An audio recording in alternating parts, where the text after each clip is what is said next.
Assalamualaikum pemirsa, selamat pagi. Apa kabar? Semoga dalam keadaan sehat walafiat, dapat melaksanakan aktivitas hari ini, khususnya kita para pejuang rupiah ya.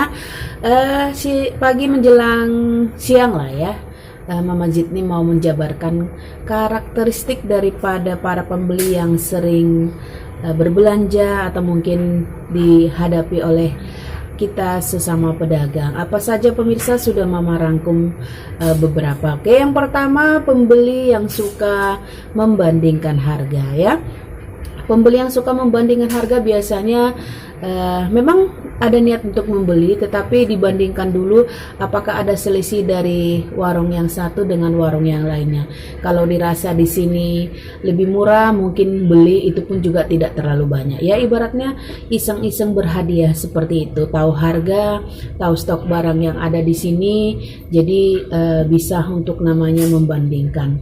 Yang kedua, pembeli yang suka namanya berhutang ya, di mana-mana baik itu di desa, di kota, banyak sekali ditemukan tipe pembeli seperti ini. Biasanya bawa uang itu hanya sekedarnya saja.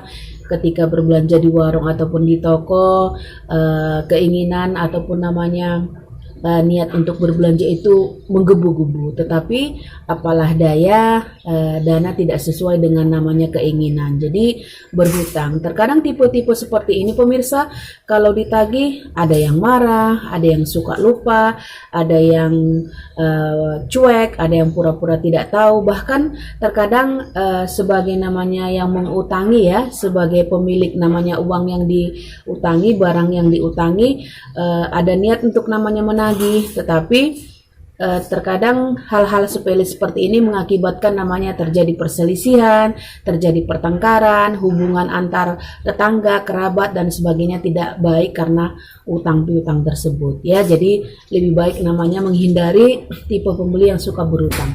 Yang ketiga, tipe pembeli yang suka namanya bergibah. Yang namanya warung adalah tempat untuk namanya menjalin komunikasi antar penjual dan pembeli. Itu sudah namanya lumrah ya. Harus ada komunikasi yang teratur, yang dua arah lah artinya. Tetapi terkadang ketika ada pembeli yang suka berlama-lama di warung, menggibah sana sini, alangkah baiknya lebih baik dihindari ya. Terkadang apa yang dibicarakan belum tentu namanya sesuai dengan yang kita harapkan. Kadang juga menceritakan aib orang lain.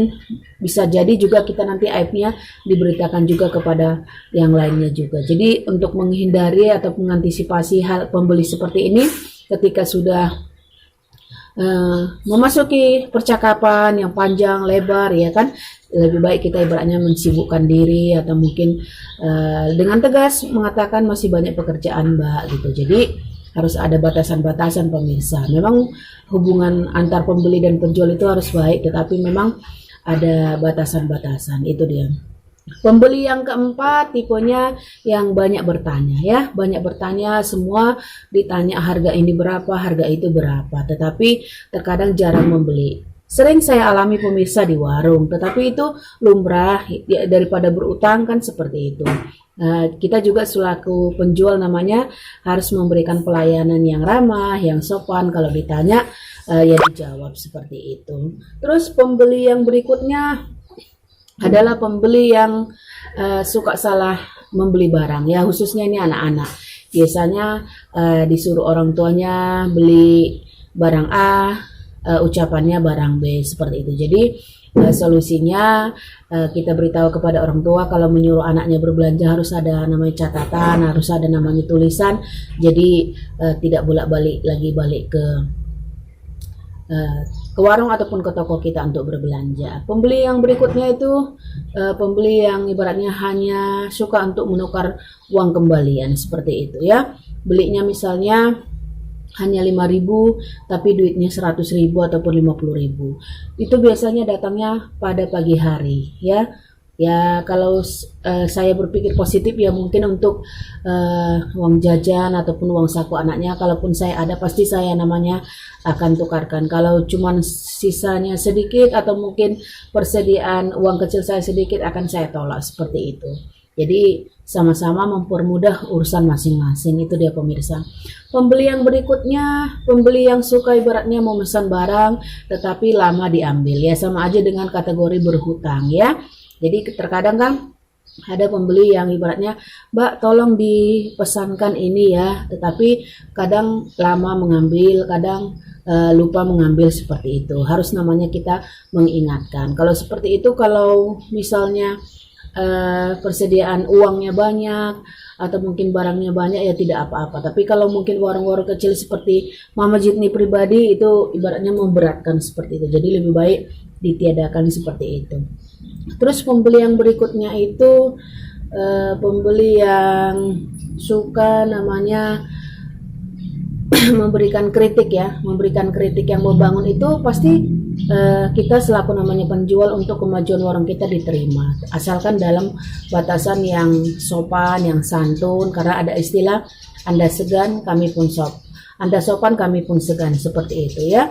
Kalau misalnya, Mbak ini kurang rapi seperti ini, Mbak ini, nah itu bisa kita terima. Tetapi kalau sudah ibaratnya hanya sekedar pernyataan saja tanpa ada